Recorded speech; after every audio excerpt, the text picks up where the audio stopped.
Hello बच्चों, राधे राधे, जय Shri Krishna. Welcome to my class Ranjana grammar and English. तो बच्चों, आज मैं लाई हूँ आपके लिए क्लास 10th के बहुत ही इम्पॉर्टेंट ऑब्जेक्टिव क्वेश्चन। तो चलिए सॉल्व करते हैं। पहला चैप्टर है ए लेटर टू गॉड। इसके कुछ ऑब्जेक्टिव क्वेश्चन सॉल्व करेंगे जो आपके बोर्ड के एग्जाम के बेस पे बहुत ही इम्पॉर्टेंट क्वेश्चन मैंने कुछ सीरीज तैयार की है। तो चलिए आज इसको हम सॉल्व करेंगे। साथ में मैं इसके आपको डिटेल में उसके बारे में ऑब्जेक्टिव क्वेश्चन समझाती भी जाऊंगी। तो चलिए स्टार्ट करते हैं। पहला क्वेश्चन है, who read the letter send by Lencho.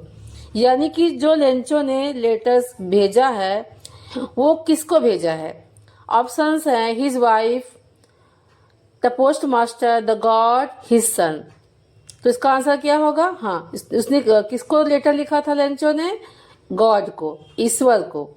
क्योंकि इसका सारा जो है कॉर्न फील्ड क्या हो गई, डिस्ट्रॉय हो गई थी। तो इसने भगवान को हेल्प मांगा, इस भगवान से, गॉड से हेल्प मांगा कि वो उनको 100 पीसेस भेजे ताकि वो दोबारा से फिर से अपने कॉर्न को उगा सके और अपने लाइफ, अपने फैमिली को सरवाइव कर सके।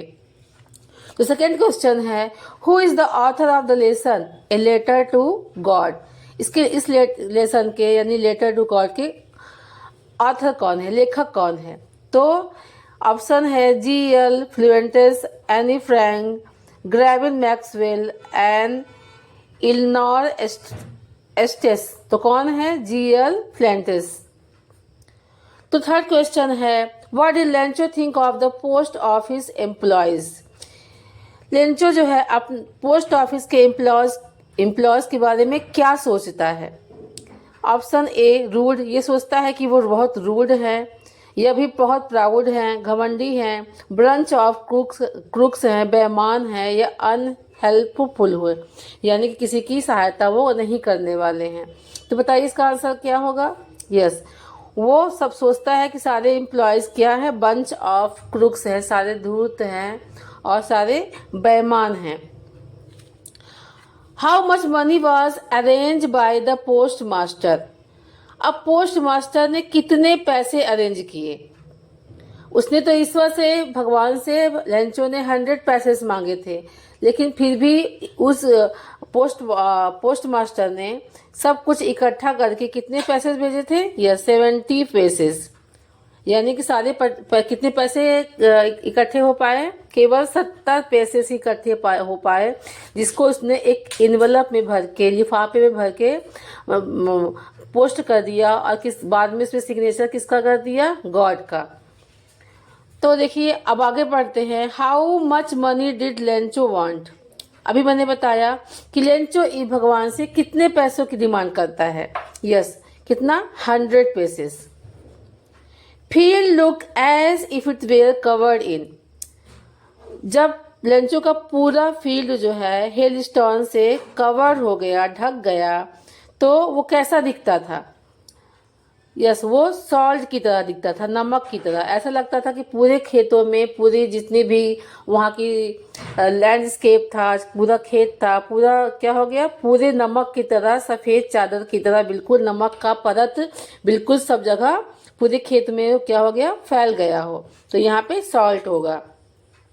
Lencho had grown dash in his field. अब लेंचो अपने फील्ड में क्या ग्रोन किया था, क्या उसने उगाया था? यस, कॉर्न उगाया था।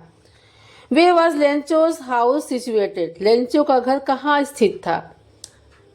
कहाँ? In it city, in the forest, bottom of hill, the top of the hill. Yes, top of the hill, यानी कि पहाड़ के सबसे ऊंचे स्थान पे उसका घर सिचुएटेड था। Lencho compare the large rain drop with. अब लेंचो ने उस बड़े से रेन ड्रॉप को किससे कंपेयर किया? न्यू कॉइन्स, पर्ल, डायमंड या स्टोन। यस, एक, ऑप्शन नंबर ए, यानी कि न्यू कॉइन से उसने कंपेयर किया। क्योंकि उसने कहा कि उसको खेतों की, अगर उसके खेतों को किसी चीज की आवश्यकता है तो क्या है? अच्छे से एक बारिश की। तो अगर बारिश अच्छी हुई तो उसके खेत को बहुत ही बेनिफिट होगा। और वो रेन ड्रॉप किसके समान होंगे? न्यू कॉइन्स की तरह, मतलब तरह होंगे। व्हाट डिस्ट्रॉयड लेंचो फील्ड, यानी कि लेंचो के फील्ड को क्या किसने डिस्ट्रॉय कर दिया। लोग तो इसका आंसर क्या है, हेल स्टोन, यानी कि हेल स्टोन ने जो लेंचो के फील्ड में जो ओले पड़े थे उससे पूरा फील्ड उसका डिस्ट्रॉय हो गया। Lencho had faith in, Lencho को किस पर विश्वास था, गॉड पर, क्योंकि सारा जब उसका पूरा अनाज यानी कॉर्न फील्ड पूरा नष्ट हो गया, डिस्ट्रॉय होगा, तो लेंचो ने कहा अगर कोई इसकी हेल्प कर सकता है तो केवल ईश्वर ही कर सकता है, गॉड ही कर सकता है। इसीलिए लेंचो का गॉड पर बहुत ही गहरा फेथ था, विश्वास था। Why did Lencho need money, Lencho को पैसों को क्यों आवश्यकता थी।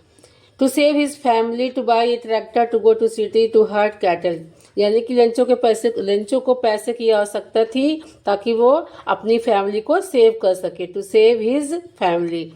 Lencho write a letter to, Lencho ने किसको पत्र लिखा, गॉड को, इस भगवान को, ईश्वर को उसने पत्र लिखा।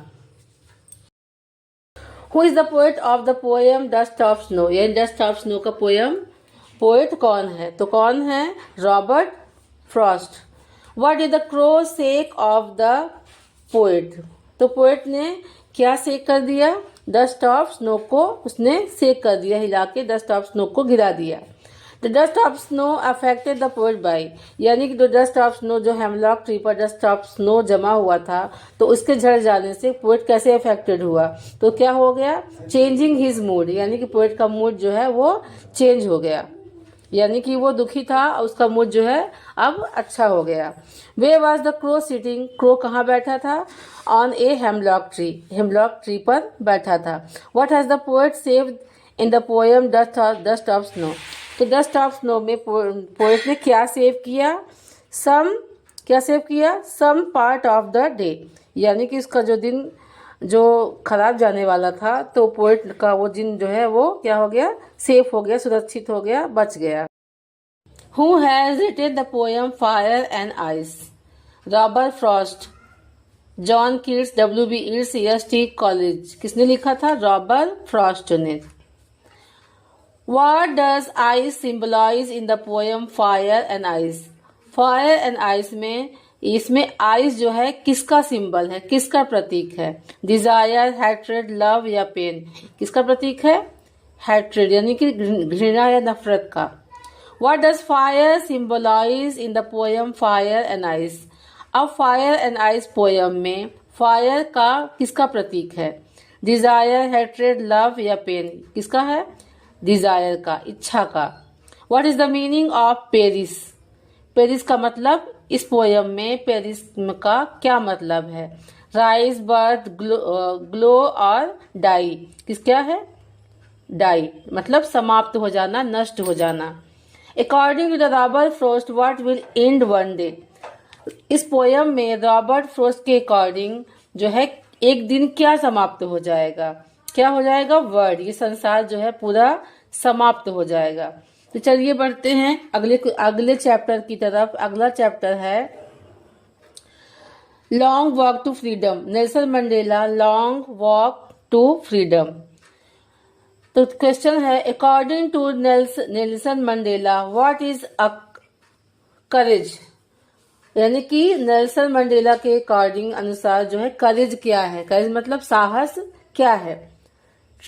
तो इसका आंसर क्या होगा, triumph of love, triumph over fear, triumph over poverty, triumph over the selfishness. तो क्या है, fear. And according to Nelson Mandela, यानी कि नेल्सन मंडेला के according what is a country greatest wealth, country का सबसे ग्रेटेस्ट वेल्थ मतलब सबसे बड़ा धन क्या है, it's mineral, it's people, it's traditional या इट्स फॉरेस्ट, क्या है। उनके अकॉर्डिंग जो है कंट्री का सबसे ग्रेटेस्ट वेल्थ क्या है, वहां की जनता, वहां के। Which party did Mandela join, यानी कि नेल्सन मंडेला ने कौन सी पार्टी को ज्वाइन किया, National African Party, Indian National Congress, Universal Party या अफ्रीकन नेशनल कांग्रेस। तो उन्होंने कौन सी पार्टी ज्वाइन की थी, African National Congress. How many deputy president were elected, अब उसमें जो है कितने जो है डिप्टी प्रेसिडेंट इलेक्ट किए गए, चुने गए, तो कितने किए गए, 2, दो जो है डिप्टी प्रेसिडेंट इलेक्ट किए गए। What change brought international leaders in to South Africa. तो कितने लीडर्स, तो क्या what change brought international leaders to South Africa, तो क्या चेंजेस उसमें हुआ? ह्यूमैनिटी, एंड ऑफ एपार्टमेंट या पीस या ट्रेड। तो क्या इसका आंसर होगा? इसका आंसर बी वाला होगा, एंड ऑफ एपार्टमेंट, यानी कि जातिगत या रंग भेद जो है उनके आने से साउथ अफ्रीका में क्या हो गया? चेंज हो गया, ये बदलाव आया। Whom did Mandela want to thank? Mandela जो है किसको थैंक करना चाहते थे? His family, मिलिट्री, पैट्रियट या रूलर। तो किसको थैंक करना चाहते थे? पैट्रियट, जितने भी देशभक्त थे उनको वो उनका धन्यवाद करना चाहते थे। What does drift of the operation create? तो इसका आंसर क्या होगा? Yes, height of the character, यानी height of character is right answer. Man who takes away freedom of another man is, वो आदमी जो दूसरे आदमी का फ्रीडम जो है छीन लेता है उसे क्या कहेंगे? Rude, a prisoner of hatred, criminal या इनोसेंट। तो इसको हम क्या कर सकते हैं, क्या कहेंगे? वो क्या है? एक तरह से ए प्रिजनर ऑफ हेट्रेड है। According to Mandela what comes naturally to heart, Mandela के अकॉर्डिंग जो है वो नेचुरल रूप से अपने हार्ट में वो क्या आता है? लव, हेट, लव, डिस्क्रिमिनेशन या यूनिटी। लव जो है वो अपने आप नेचुरल जो है हार्ट में उत्पन्न होता है। What flame can never be extinguished, यानी कौन सा फ्लेम जो है कभी भी समाप्त ऐसी बुझाया नहीं जा सकता है कितनी भी कोशिश करने पर भी। Man's love, man's hatred, man's goodness and none of these, यानी कि मनुष्य के अंदर जो मैन की अच्छाइयां हैं वो कभी भी समाप्त नहीं की जा सकती हैं। The spectacular array of the South African jet were displayed by, किसके द्वारा दिखाया गया? जो एयर शो दिखाया गया था जब उनका जो है ऑग्रेशन था, उनका जो है समारोह था साउथ अफ्रीका में, जेट विमानों ने क्या डिस्प्ले किया? किसने डिस्प्ले किया? Military, crowd, leaders and villages, military ने किया। Nelson Mandela was accompanied by, किसके साथ वो आए थे? His aunt, his daughter, his mother in law, his sister, यानी कि वो अपनी डॉटर के साथ वहां पे आए थे, उस समारोह में अपनी पुत्री के साथ आए थे। Who was the daughter of Nelson Mandela, Nelson Mandela की डॉटर कौन थी? तो नैन्सी, मारिया, जिनानी या लूसी, यानी कि कौन थी? जिनानी उनकी डॉटर का नाम था। तो अब देखते हैं a tiger in the zoo. Who has writer the poem a tiger in the zoo, तो टाइगर इन द जू में पोएट कौन है? ये poet written the poem a tiger in the zoo, उसको किसने लिखा था? लेस्ली नॉरिस ने। The tiger looks at, tiger किसकी तरफ लुक करता दिखता है? स्टार्स की तरफ। Who passes near the water hole, यानी कि वाटर होल की तरफ कौन पास करता, कौन गुजरता है? तो डियर, हिरन करता है कि गुजरता है, और शेर क्या करता है? टाइगर क्या करता है? वहां पे ताक लगा के उसके शिकार के लिए छिपके बैठा होता है, जब भी वाटर होल के पास नियर जाती तो उसका शिकार करता है। Cage tiger dash the visitor, terrorise, जो केज में पिंजरे में टाइगर रहता है वो विजिटर जो होते हैं जो उनको देखने के लिए जाते हैं उनको वो क्या करता है? टेरराइज करता है, डराता है, किल्स या मारता है, या उनको वेलकम करता है या इग्नोर करता है। तो क्या करता है? उनको इग्नोर करता है, नजरअंदाज कर देता है। Where should tiger hide himself, tiger अपने आप को कहाँ से छिपाता है? In Shadow, in A car, इन जू, इन हाउस, तो अपने आप को कहाँ छिपाता है? इन शैडो, शैडोज में अपने आप को छिपा लेता है। तो अगला चैप्टर है the first flight. What was the seagull afraid of, seagull किससे डरती थी? किससे? फ्लाइंग करने से डरती थी। What was the seagull exhausted, यानी कि सीगुल किससे क्यों थक गई? ड्यू टू स्ट्रेंज एक्सरसाइज, क्योंकि वो बार बार उड़ने की कोशिश कर रही थी और उड़ नहीं पा रही थी, इस एक्सरसाइज से वो बिल्कुल थक गई। Who gave seagull a small piece of fish, यानी कि स्मॉल पीस का एक टुकड़ा सीगुल को कौन देता है? तो उसकी क्या कहती है? सीगुल्स मदर, उसकी माँ देती है। And what food did the seagull mothers get for it? तो वही आंसर हो गया, क्या देती है? सेम आंसर हो गया, उसकी माँ उसको फिश देती है खाने के लिए। Why did mother seagull stop mid way while giving fish? यानी कि सीगुल की माँ जो है उसको फिश देने से आधे मिडवे में ही क्यों स्टॉप हो जाती है? क्योंकि वो चाहती थी to push him to fly, उसको वो चाहती थी कि उसको उड़ने के लिए वो पुश करती थी, इसलिए उसको क्या करती थी, वो फिश देने से उसको मिडवे में रुक जाती है, ताकि वो उसको देख के वो इतना भूखा था और इससे इंस्पायर हो और ताकि वो उड़े। The sight of the maddened seagull, यानी किसकी साइड से, किस डिश से वो सीगुल बिल्कुल बौखला गया था, पगला गया था? किसकी साइड से? फूड की। यानी कि उतना भूखा था कि जैसे ही उसकी माँ के मुंह में वो फिश देखता है, बिल्कुल वो मैडेड मतलब पागलों की तरह बौखला जाता है। Why did his parents treated him with? उसकी माँ उसके पेरेंट्स को उसको कैसे धमकी देते हैं? क्या करते हैं कि उसको बार बार धमकी देते हैं कि अगर वो नहीं उड़ेगा टू स्टार्व हिम, तो उसको क्या, वो भूखा रह जाएगा, वो उसको खाने को कुछ भी नहीं मिलेगा। The lesson his first flight is about, lesson first flight जो है किसके बारे में है? ऑफकोर्स बता चुके हैं, किसके बारे में है? सीगुल, एक बर्ड के बारे में जो समुद्री चिड़िया होती है। What were the seagulls sibling doing around him? सिगली मतलब उसके भाई बहन, यानी सीगुल के जो भाई बहन थे उसके अराउंड वो क्या करते थे? फ्लाइंग करते थे, उड़ते थे। What did the seagull pretend? Seagull क्या क्या बहाना अपने, जैसे भी अपने पेरेंट्स को देखती थी तो वो क्या बहाना बनाती थी? जैसे वो फॉलिंग एस्लीप, जैसे कि वो भूख के कारण उसको नींद आ रही हो, बेहोश हो रहा हो, उसको चक्कर आ रहा हो, ऐसा प्रिटेंड करता था। Nobody came near the seagull for, यानी कि सीगुल के पास कोई भी कितने घंटों तक नहीं आया, यानी 24 आवर्स तक उसके पास कोई नहीं आया, उसके ना माँ बाप आए ना उसके सिबलिंग आए। The young seagull had lack of, उस छोटे से सीगुल बर्ड के पास किस चीज की कमी थी? किसकी? ऑफकोर्स करेज की, साहस की कमी थी, जिसके कारण वो उड़ नहीं पा रहा था।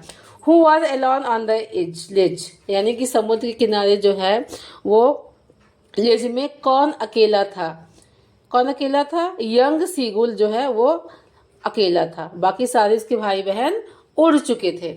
अब देखते हैं ब्लैक एरोप्लेन का second part.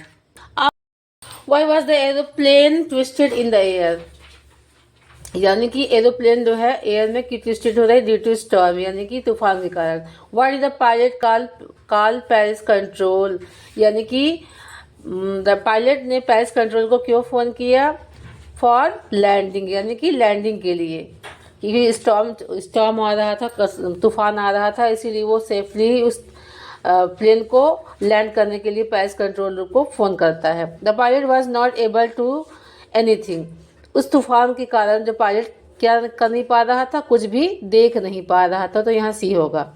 Which instrument of plane stop working first, तो प्लेन का सबसे पहला कौन सा इंस्ट्रूमेंट था जो काम करना बंद कर दिया? तो वो क्या था? Compass. What risk did the pilot take, तो उस पायलट ने कौन सा रिस्क उठाया? फ्लाइंग इनटू स्टॉर्म, यानी कि स्टॉर्म में प्लेन को उड़ाने का रिस्क उठाया। Which control station did the pilot contact on his way back, तो उसने किस कंट्रोल रूम को फोन किया? पेरिस को। The pilot was flying from, तो पायलट कहाँ से कहाँ जा रहा था? फ्रांस से इंग्लैंड जा रहा था। Who is the author of black aeroplane, तो कौन थे? Frederick Forsyth. Who what looked like black aeroplane, black mountain की तरह क्या दिखता था? स्टॉर्म क्लाउड, यानी कि जो स्टॉर्म में क्लाउड थे वो ब्लैक माउंटेन्स की तरह दिख रहे थे, बड़े बड़े पहाड़ की तरह। How far was pilot from Paris when he सा ब्लैक क्लाउड, तो जब उस राइटर ने ब्लैक क्लाउड को देखा तो वो पेरिस से कितनी दूर पर था? तो लगभग 150 किलोमीटर, यानी कि 150 किलोमीटर दूर था। In which direction did he follow the black aeroplane, किस डायरेक्शन में वो ब्लैक एरोप्लेन को फॉलो कर रहा था, नॉर्थ की तरफ। What was the name of the plane flown by the pilot, यानी कि जिस प्लेन को पायलट उड़ा रहा था उसका नाम क्या था, उसका नाम डकोटा था। The man at the control tower confirm that, जो कंट्रोल टावर में जो वुमेन बैठी थी वो क्या, उसने क्या कन्फर्म किया कि there was no other plane, कि उस दिन उस स्काई में, उस तूफानी रात में जो है कोई भी दूसरी प्लेन उस पूरे आसमान में कहीं भी नहीं उड़ रही थी। तो बच्चों आज के लिए इतना ही। अब मिलेंगे अगले पार्ट में, पार्ट 2 में कुछ और इंपॉर्टेंट ऑब्जेक्टिव क्वेश्चन सॉल्व करेंगे। Till then bye bye.